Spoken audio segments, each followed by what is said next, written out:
সদস্য এবং সেই সাথে সাথে আজকে লন্ডনে উপস্থিত তাদের সবাইকে আমার শুভেচ্ছা জানাই এবং ধন্যবাদ জানাই।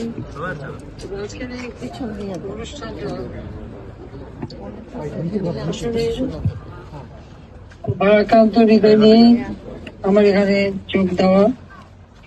যে ঘটনা গোপালগঞ্জ ঘটে যাচ্ছে, নির্মম ভাবে আমাদের নেতা কর্মীদের হত্যা করা, সেই সাথে সাধারণ মানুষ, সেই সোহেল, দীপ্ত সাহা, ইমন তালুকদার, রমজান আলী, রমজান মুন্সি সহ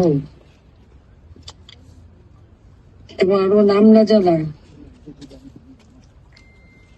যাদেরকে হত্যা করেছে তাদের আত্মার মাগফিরাত কামনা করি, শান্তি কামনা করি। পরিবারের প্রতি আমার সমবেদনা জানাই।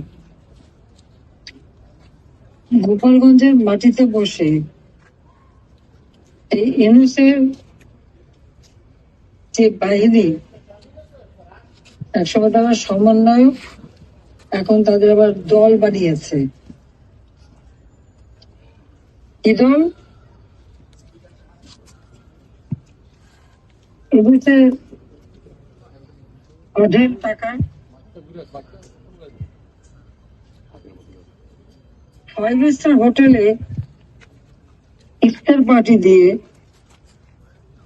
প্রায় 2 কোটি টাকা খরচ করে তাদের যাত্রা শুরু।